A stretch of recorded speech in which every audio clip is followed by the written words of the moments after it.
और बड़ी खबर है, ईरानी सेना ने वेस्ट बैंक में हवाई हमला किया है। वेस्ट बैंक के केरा मल्ला में मिसाइल अटैक से जोरदार धमाका हुआ। बता दें कि रिहायशी इलाके में कई धमाके एक साथ सुने गए। इस दौरान मौके पर हड़कंप मच गया। आम लोग वहां पर अपने मोबाइल फोन में ये कैमरे में रिकॉर्ड करते नजर आए वहां के हालात, वहां का मंजर। वेस्ट बैंक में ईरान की ओर से अटैक किया गया।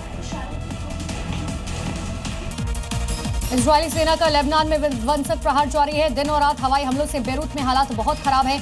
2 मार्च से अब तक 8 लाख लोगों को अपना घर छोड़कर सुरक्षित स्थानों पर जाना पड़ा। ईरान के तेहरान में इजरायली एयरफोर्स ने ताबड़तोड़ हमला किया। ईरान के स्पेस रिसर्च सेंटर को निशाना बनाया गया। हवाई हमले के बाद रिसर्च सेंटर के अंदर खौफनाक आग देखी गई। ईरान ने इजरायल और मिडिल ईस्ट में अमेरिकी ठिकानों पर मिसाइल से हमला किया है। 50वीं लहर में ताबड़तोड़ मिसाइलें हवा में जाती हुई साफ तौर पर देखी गई। ईरान ने इराक के बगदाद शहर में विक्टोरिया बेस पर हवाई हमला किया और इस हमले के बाद अमेरिकी बेस के अंदर से आग की लपटें उठती हुई देखी गई। कई घंटों के बाद तक इस आग पर काबू नहीं पाया जा सका। भीषण जंग में ईरानी सेना का इजरायल में दिन और रात हवाई हमले जारी है। सेंट्रल इजरायल में क्लस्टर मिसाइल एक मिसाइल में जा गिरी। इस धमाके की गूंज कई किलोमीटर दूर तक सुनाई दी। ईरान में इजरायल और अमेरिका के ताबड़तोड़ हमलों के बीच तेहरान समेत कई शहरों में विरोध हो रहे हैं। ईरानी लोग सैनिकों का हौसला बढ़ा रहे हैं, साथ ही सरकार का समर्थन भी कर रहे हैं। ट्यूनीशिया की राजधानी ट्यूनिस में हजारों की संख्या में लोगों ने मार्च निकाला और ईरान का समर्थन किया। प्रदर्शनकारियों ने इजरायल और अमेरिका के खिलाफ जमकर नारेबाजी भी की। इटली के रोम शहर में हजारों की संख्या में लोगों ने भीषण जंग के खिलाफ आक्रोश जताया। प्रदर्शनकारियों ने पीएम मेलोनी के खिलाफ नाराजगी जताई। प्रदर्शनकारी इटली सरकार पर अमेरिका और इजरायल के साथ नजदीकी का आरोप लगा रहे हैं।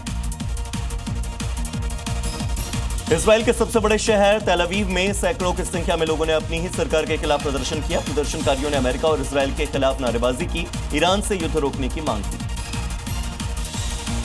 इराक की राजधानी बगदाद में अमेरिकी दूतावास ने अपने नागरिकों को तुरंत देश छोड़ने की सलाह दी है। अमेरिकी दूतावास पर मिसाइल हमले के बाद सुरक्षा स्थिति को देखते हुए यह फैसला लिया गया।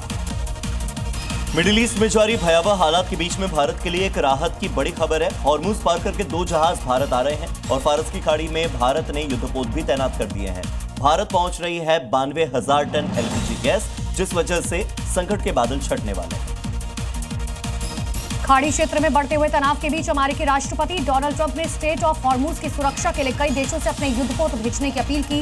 ईरान ने पलटवार करते हुए कहा कि हॉर्मुज सिर्फ हमला करने वालों के लिए बंद है, बाकी देशों पर रोक नहीं है। मिडिल ईस्ट में वॉर के चलते देश में तेल की किल्लत देखने को मिल रही है। सरकार ने निर्णय किया है कि जिनके घर में पीएनजी गैस का कनेक्शन पहले से है, वो एलपीजी गैस सिलेंडर नहीं रख सकते। सिंगर और रैपर बादशाह के हरियाणवी सॉन्ग टिटरी विवाद में अब लॉरेंस बिश्नोई गैंग की एंट्री हो गई है।